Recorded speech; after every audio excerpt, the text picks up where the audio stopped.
Basicamente são répteis que já estão na Terra há muito mais tempo que o homem, são animais que estão cá há mais de 100 milhões de anos. Atualmente encontram-se ameaçados de extinção, muito por culpa do homem, claro. São animais que passam a maior parte do tempo no mar, vão à terra quase só para desovar as fêmeas.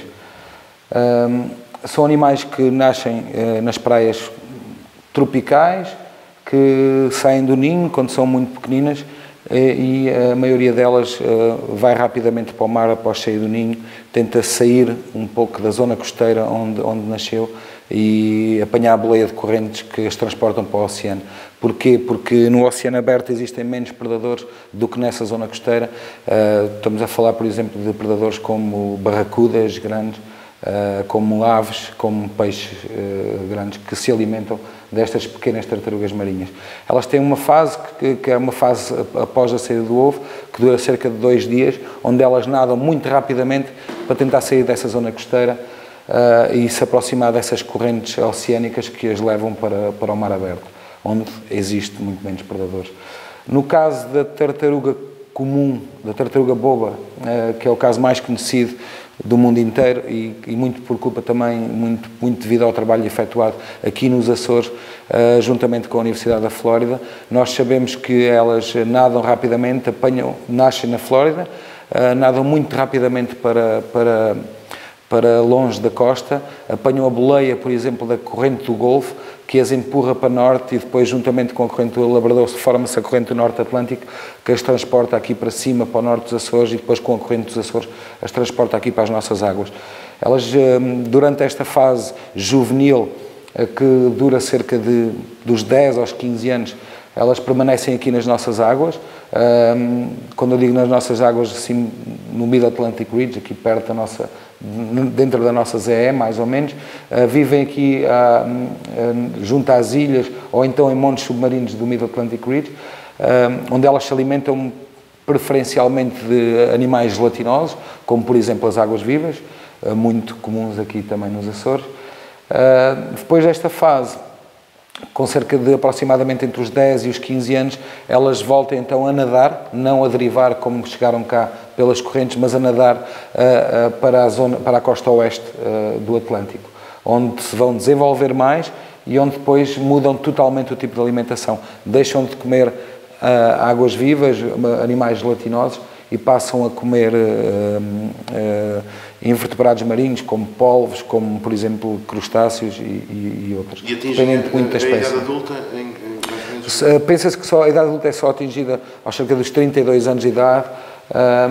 Elas vão para os Estados Unidos quando saem dos Açores, mas vão para as zonas de alimentação, não para as zonas de reprodução. Depois elas, a partir dos 30, começam-se a reproduzir pela primeira vez, onde existem mesmo zonas específicas para encontrar as fêmeas, as zonas específicas de reprodução, que normalmente são zonas distantes destas zonas de alimentação.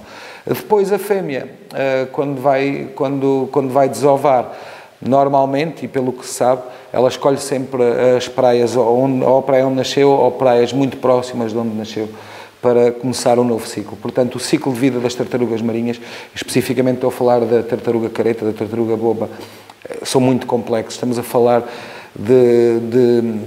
quer a nível geográfico, não é? Elas nascem na costa oeste do Atlântico e depois dirigem-se aqui para o Oceano Aberto, a milhares de quilómetros de distância, depois voltam novamente para a costa oeste, mas para zonas de alimentação que são normalmente longe das zonas de reprodução e das zonas de desova. É um ciclo de vida complexíssimo que fez parte da evolução, não é? Para se conseguirem conservar na Terra, foi necessário este ciclo de vida complexo. É um ciclo de vida complexíssimo. Por isso, a nível de conservação também é muito mais difícil, porque não pode ser só o país onde elas nascem que as vai poder conservar. Temos que olhar isto de uma forma global, não é? Estamos a falar, as tartarugas não têm uma diversidade muito grande, são 7 espécies. A nível mundial existem 7 espécies, existem uma espécie que é de uma família à parte, que se chama a tartaruga de carapaça mole. Todas as outras 6 são tartarugas de carapaça dura. Dermochelidea para a tartaruga de cor, tartaruga de carapaça mole, e Schelonidaea para as tartarugas de carapaça dura. Cá nos Açores, das 7 espécies mundiais, estão registadas 5. A mais comum é a tartaruga careta-careta, a tartaruga boba. Depois temos a tartaruga de carapaça mole, a Dermochelys coriacea, que também visita muito assiduamente os Açores. É uma zona muito produtiva no oceano aberto e que esta tartaruga utiliza muito para comer animais gelatinosos. Depois temos a tartaruga verde, que é uma tartaruga muito costeira. Ela cá nos Açores tem quase um comportamento de uma adulta, porque ela, quando chega perto das ilhas, ela, ao contrário da tartaruga boba, que vive mais no oceano, vive mais perto dos montes submarinos, a tartaruga verde vai muito junto aos portos, utiliza muito a costa para também comer alga, mas ela durante a fase juvenil também come águas vivas, na fase adulta é que só come algas. Mas a tartaruga de cor, por exemplo, que há nos Açores, até agora só encontramos tartarugas adultas, ao contrário de todas as outras espécies que há nos Açores, só encontramos tartarugas adultas, porque não se sabe muito sobre os juvenis de tartaruga de couro, muito poucos registros há ainda, e nos Açores não há nenhum de juvenil de tartaruga de couro, mas esta tartaruga é totalmente oposta às outras, enquanto as outras todas, as outras 4 tartarugas que há nos Açores de carapaça dura, só as encontramos durante a fase juvenil, a tartaruga de cor só a encontramos durante a fase adulta. Existe também um registro de uma tartaruga Lepidochelys olivácea, que é outra, que não tem nenhum registro nos Açores, mas foi capturada acidentalmente por um barco de espadarte da frota espanhola, a muito poucas milhas da ZE dos Açores.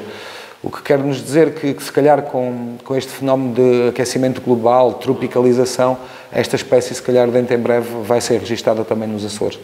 A nível de números, estamos a falar de, por exemplo, tartaruga careta-careta, anualmente temos registado cerca de centenas de animais, Dermochelys coriacea dezenas de animais anualmente, tartaruga verde é um pouco mais rara, mas também cada vez mais aparece frequentemente junto à costa e é muito comum caçadores submarinos, pescadores de costa verem este tipo de animais alimentarem-se das algas. Estamos a falar que existem cerca de centenas, se calhar, já de registros de tartaruga verde nos Açores. Tartaruga de escamas, pouco mais de 10 tartarugas de escamas foram encontradas até hoje nos Açores, e tartaruga de Kemp ainda é mais rara, talvez 5, 6, 7 animais que foram registados nos Açores até agora. Portanto, estamos a falar de animais com que o que é que se sabe sobre a sua longevidade? Aqui nos Açores, como eu disse, das tartarugas de carapaça dura só temos juvenis, portanto aquilo que nós vimos são tartarugas que no máximo podem ter, tartarugas maior que já vi, talvez 70, 80 centímetros, de tamanho curvo da carapaça, e é capaz de ter pouco mais de 15 anos. Pouco mais de 15 anos. Mas elas depois, que longevidade é que têm? Mas estas tartarugas conseguem atingir próximo dos 100 anos de idade, mais ou menos, 100 anos de idade, ou um pouco mais. Eu sou mais especialista nesta fase juvenil, não sei muito sobre a fase adulta, mas sim, pouco mais, pouco mais de 100 anos. Em relação aos mergulhos, para se alimentarem, elas fazem mergulhos às vezes de mais de 1 hora. Sim, e acho que ocorrem nos Açores também sim. Tem mergulhos dessa dimensão. Nós nos Açores fizemos muito trabalho com telemetria de satélite. O que é isto? Nós punhamos um transmissor de satélite na carapaça da tartaruga. Sempre que ela vinha respirar à superfície, ela dava-nos a posição, mas estes novos computadores de mergulho permitem também saber a profundidade a que elas vão, a temperatura da água, por exemplo, e são resultados muito importantes e até alguns deles impressionantes. E vocês aí perceberam que elas podem fazer mergulhos de alguma profundidade, por exemplo? Nos Açores, e nós fizemos o estudo mais com tartarugas bobas, né? Só com tartarugas bobas é que temos satélites, sabemos que elas iam abaixo dos 250 metros de profundidade. Havia registros de mergulho abaixo dos 250 metros de profundidade. Não é o normal, não é? Estas tartarugas... De mais de 1 hora. Também tínhamos registros de mergulhos de mais de 1 hora.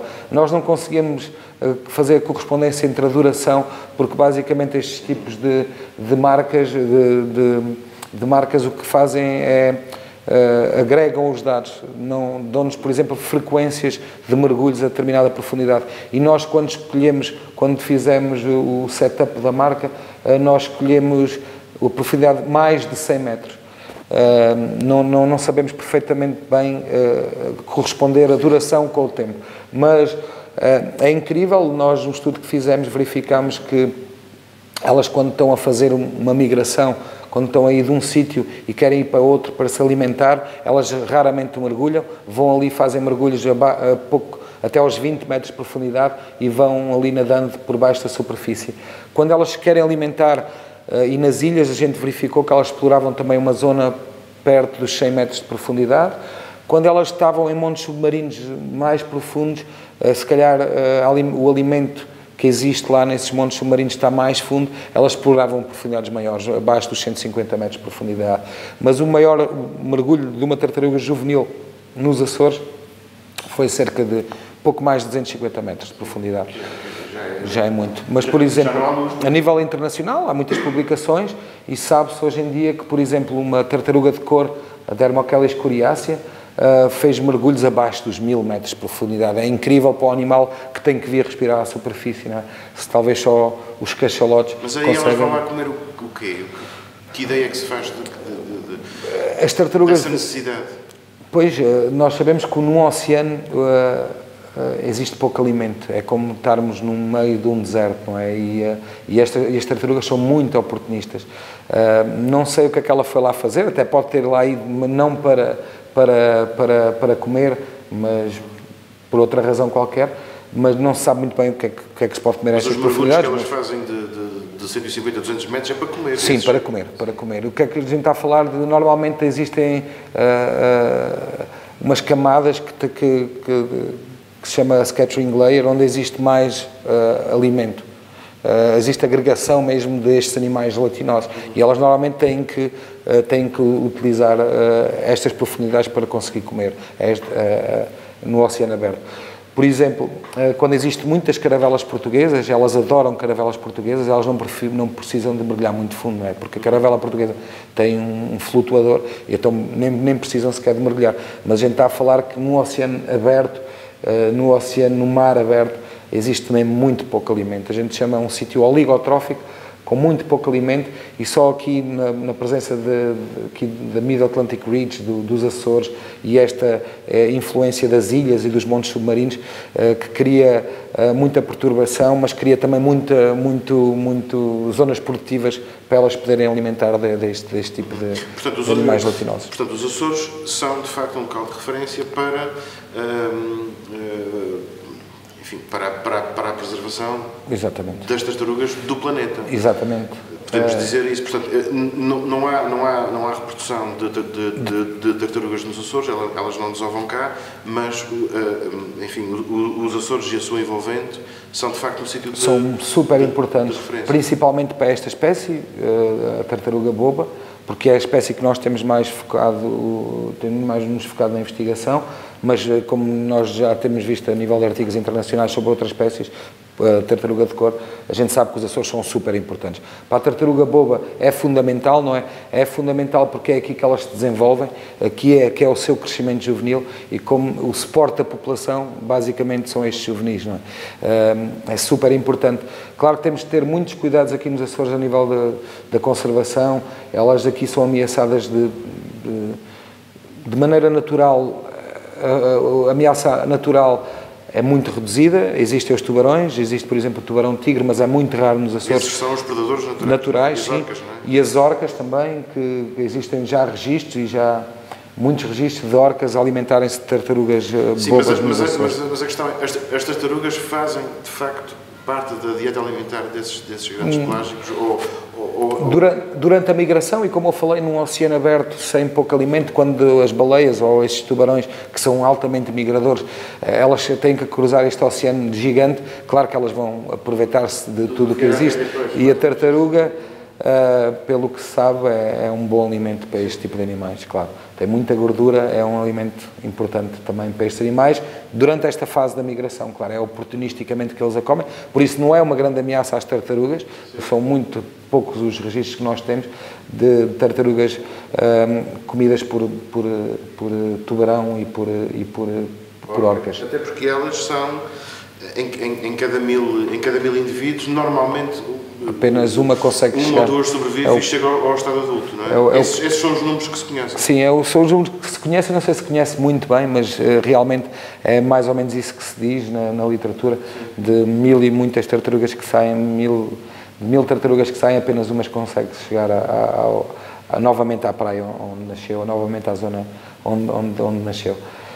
A questão da poluição é outro fator de preocupação. Sim, para além da ameaça natural, que é muito reduzida aqui nos Açores, como eu acabei de dizer, muito mais reduzida do que, por exemplo, na zona costeira onde elas nascem, a ameaça antropogénica é realmente um fator importante e é importante nós fazermos alguma coisa para a conservação destes animais.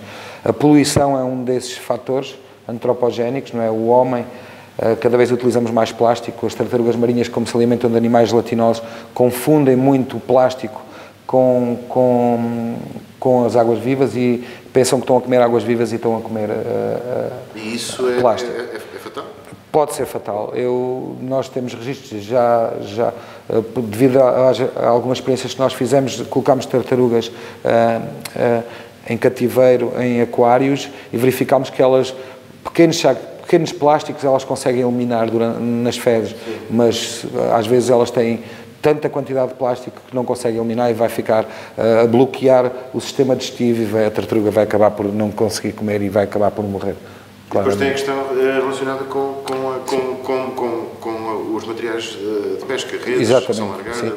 Poluição pode ser também por hidrocarbonetos, também, um fator. Os barcos, antigamente acontecia isso mais, limpavam os porões aqui no Oceano Aberto e chegou a aparecer cá nos Açores muitas tartarugas completamente cheias de hidrocarbonetos, cheias de crudo. Nós limpávamos e libertávamos, mas sabíamos que algumas delas, se calhar, morriam no mar aberto assim. Outro grande problema são os lixo da pesca, não é? Sim. Normalmente libertam redes que já não utilizam para o mar e essas redes depois vão ficar a apanhar tudo o que existe. Por exemplo, se essas redes tiverem percebes já, as tartarugas vão lá para comer esses percebes e o que acontece é que ficam emaranhadas e vão também acabar por morrer porque não se conseguem depois libertar. Isso é um dos fatores que nós já vimos que mais ocorre aqui nos Açores, redes fantasma, redes lixo de pesca, não é? Sim, e algumas dessas redes até estão a alguma profundidade, encontram-se a alguma profundidade? Em profundidade não, porque normalmente estes animais juvenis andam muito mais à superfície do que mergulho. Elas quando estão a flutuar é que é o problema, porque elas vão lá mariscar, não é? Vão lá comer ou as algas ou os percebes que estão agarrados às redes e acabam por ficar emaranhadas, porque elas possuem unhas, as unhas batem num daqueles anéis e ficam presas, basicamente é isso. Portanto, isso é um problema que se resolve com a educação? Sim, educação, sim. E outra coisa que nós todos podemos fazer é cada vez menos utilizarmos plástico, não utilizar plástico ou reduzir muito a utilização de plástico, é super importante. Nós sabemos que 70% do lixo marinho tem origem em terra, não é? Acho que todos nós podemos ajudar a salvar tartarugas, reduzindo a utilização do plástico. Embora o problema do Atlântico não tenha a mesma dimensão do Pacífico. Exatamente. Mas também já se fala que existe também aqui uma ilha de lixo no giro do Atlântico, não é? Conhece muito melhor o que existe no Pacífico, mas também se sabe que aqui no Atlântico já existe também essa tal ilha de plástico, de lixo. Portanto, e isso de facto é um problema que só se pode resolver com... Só se pode resolver com a educação, a educação ambiental, é fundamental. Nos Açores nunca houve, nem até porque todas as espécies de tartarugas do planeta são protegidas, portanto, têm proteção legal. Nos Açores não existe, portanto, as tartarugas não têm interesse comercial. As tartarugas nunca tiveram, mesmo antes da sua proteção. Não há, aqui não há muitos registros, não há interesse comercial, não existe com certeza. Não quer dizer que no passado não houve Há pessoas que se alimentaram de tartarugas, claro que sim. Pontualmente aqui e ali. Pontualmente aqui ou ali. Claro que isso, as tartarugas, como eu disse, estão ameaçadas de extinção e quem o fizer atualmente pode incorrer numa multa muito, muito grande. As tartarugas estão protegidas por diversas convenções internacionais, em que Portugal é signatário, e a região, claro, e que isso não pode acontecer, não é? Espero bem que eu não tenho muitos registros disso, sei que no passado se fez, mas espero que atualmente, e eu penso que atualmente não acontece.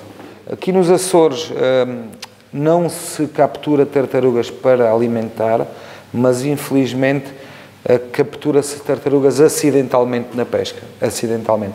É muito comum na pesca do espadarte, centenas e centenas de tartarugas que calhar morrem anualmente, porque é um bycatch, é uma espécie que é capturada acidentalmente, é bom frisar. As tartarugas veem o alimento, o isco, não é? Que normalmente é lula ou cavala, elas veem ali, como elas são oportunistas, elas veem ali aquele alimento, vão comer e ficam presas no anzol. Nós, de 2000 a 2004, tivemos uma experiência, conduzimos aqui uma experiência nos Açores em colaboração com o Archie Carr Center for Sea Turtle Research da Universidade da Flórida, e basicamente o que nós queríamos era também ficar a conhecer um pouco sobre quais são os números, não é? Quantas tartarugas se apanham realmente na pesca do espadarte, mas mais do que isso nós queríamos testar anzóis, isto é, testar anzóis ou que reduzissem a captura acidental da tartaruga ou que reduzissem a captura de tartarugas com o anzol investido, com o anzol no estômago. Nós sabemos que se o anzol estiver na boca é fácil para os pescadores remover o anzol, mas se o anzol estiver investido é muito mais difícil remover esse anzol. Então o que nós fizemos foi alugámos uma embarcação de pesca e diariamente fazíamos lances para a pesca do espadarte e de tintureira, e alternadamente no aparelho de pesca íamos colocando anzóis de diferentes tipos. O que se verificou foi que o anzol circular era um anzol que talvez ajudaria muito a reduzir a mortalidade desta espécie nesta pescaria. Porquê? Porque era um anzol que prendia muitas tartarugas só no maxilar, só no bico da tartaruga e não no estômago. Enquanto os anzóis normais que se utilizam na pesca do espadarte são anzóis em J, e que existe uma grande probabilidade do anzol entrar e ficar preso no estômago, e aí é impossível ao pescador remover, e o que se faz é eles cortam e libertam a tartaruga, que vai com certeza ou morrer ou ficar com muitos danos, com danos graves. O que é que vocês fizeram? Algum registro do que é que acontece às tartarugas que tinham anzol no estômago? Sim, nós fizemos uma experiência com transmissores de satélite, tínhamos o controle, que são as tartarugas normais, tartarugas sãs, sem nenhum problema, e o que acontecia é que essas tartarugas ficavam aqui em redor do nosso arquipélago durante vários anos, até a marca durar, normais, o comportamento normal de uma tartaruga aqui nos Açores durante a sua fase juvenil. As tartarugas tinham anzol investido. Colocámos também o satélite, e o que aconteceu foi que verificámos que elas perderam a capacidade de nadar e de mergulhar. O que aconteceu foi que elas foram empurradas, todas elas foram empurradas pela corrente para a zona das Canárias. Não faziam mergulhos, basicamente iam a flutuar ao sabão da corrente. Durante aqueles meses que nós conseguimos seguir a tartaruga, nós verificámos que aquilo não era um comportamento normal, não é? Em vez de ficarem aqui a comer as águas vivas, elas foram empurradas totalmente pela corrente para a costa a leste do Atlântico.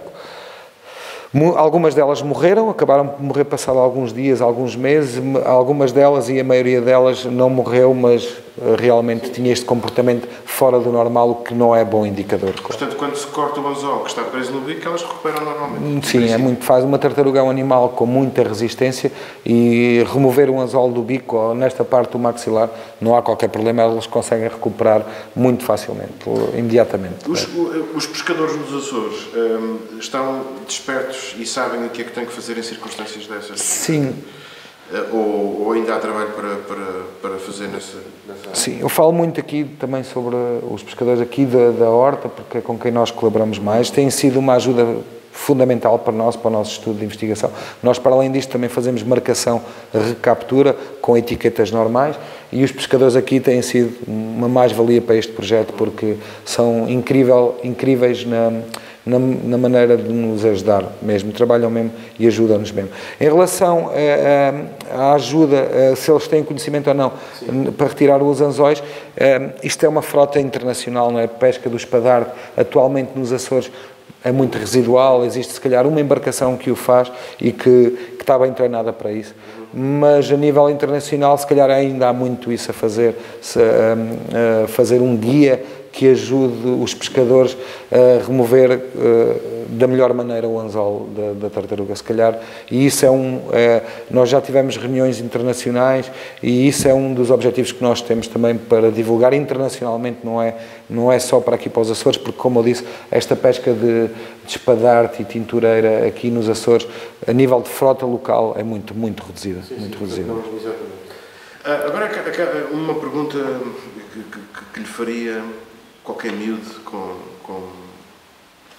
enfim, nos primeiros anos escolares todos os animais são importantes no equilíbrio dos ecossistemas, neste caso estamos a falar nos ecossistemas marinhos. As tartarugas, qual é o papel delas no equilíbrio da vida, digamos assim?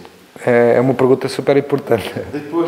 É uma pergunta muito importante, não é? Porque ninguém vê interesse nas tartarugas marinhas nesse aspecto, e a tartaruga marinha é fundamental.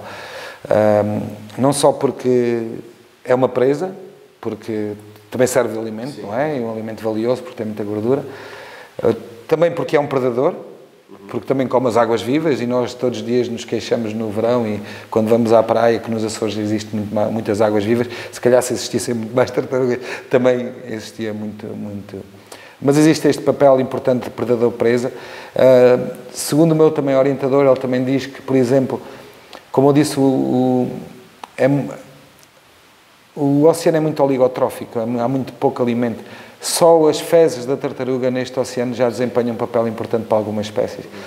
Mas também estamos a falar, por exemplo, é importante para outras espécies, a nível das simbioses existentes, por exemplo, com os percebes, com as algas, com os caranguejos que vivem nelas. É importante também, porque essas fezes vão dar produtividade ao oceano, claro, mas... São nutrientes importantes. São nutrientes importantes, sim. Desempenham um papel importante no ecossistema, claro, não é preciso ser só o predador a desempenhar. Sim, digamos que o desaparecimento desses animais num determinado local, num determinado ecossistema, em habitats, consegue-se perceber a diferença e a falta delas. Vai acontecer algum desequilíbrio? Claro que sim. É um animal que desempenha uma função no oceano, e claro que nós não sabemos quais são as consequências quando desaparecer, mas as consequências existem e podem ser graves. Não? Portanto, elas estão no equilíbrio da vida tal como nós a conhecemos hoje? Claro que sim. E estão cá há muito mais tempo que nós, não é? Estão cá há muito mais tempo que o homem e, infelizmente, devido a estas ameaças antropogénicas, têm risco de desaparecer mesmo da Terra. Estamos a falar de um caranguejo? Sim, planos minutos. Exato, que vive no ânus das tartarugas. Sim, no ânus, normalmente vive perto do ânus, numa cavidade que existe por cima do ânus, mas também vive no topo da carapaça quando a tartaruga está à superfície. Basicamente é uma espécie... É que a informação que circula é que quando se observa uma tartaruga que não consegue mergulhar porque ele pica, não é? Uhum. Se deve tirar o caranguejo. Existe essa informação, não é? Os pescadores falam muito nisso, que se uma tartaruga que tenha esses caranguejos não consegue mergulhar. Normalmente isso acontece porque os pescadores se aproximam de uma tartaruga em alto mar e vêm a tartaruga e vão se aproximar para agarrar, ela fica toda... não consegue mergulhar com muita facilidade, mas isso não tem a ver com o caranguejo estar a picar ou não. Sim. O que se pensa sobre isso, e já falei muitas vezes também com o meu orientador, o Alan Bolton, um dos grandes investigadores em tartarugas marinhas, é que não se deve retirar o caranguejo das tartarugas, assim como não se deve retirar, por exemplo, as algas e os percebes que estão na carapaça da tartaruga. Eu acho engraçado porque no início, quando eu cheguei cá, a primeira coisa que eu fazia, quando via muito, aqui chama-se pesano, mas percebes, na carapaça, era limpar a carapaça para ajudar na natação da tartaruga. E agora tenho uma teoria um bocado diferente para isso. Basicamente, as tartarugas comem esses caranguejos, as tartarugas comem esses percebes. E basicamente, para mim, isto até pode funcionar quase como uma aquacultura neste oceano aberto. Isto é, quando elas estão muitos dias sem encontrar alimento, se calhar basta com a unha tocar numa porção destes percebes e comer. E como elas também comem os caranguejos planos minutos. O caso do caranguejo, então não é um parasita? Não é um parasita.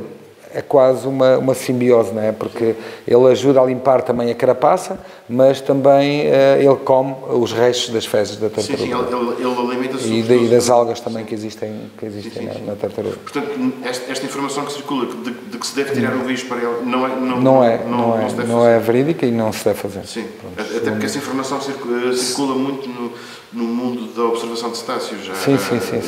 Quando se vê uma tartaruga, deve-se retirar... Mas como eu referi há pouco, até eu próprio fazia nos primeiros anos, fazia isso. Sim. Depois, conversando melhor e discutindo um pouco com o Alan Bolton, com o meu orientador da Universidade da Flórida, decidimos que a melhor é deixar a natureza...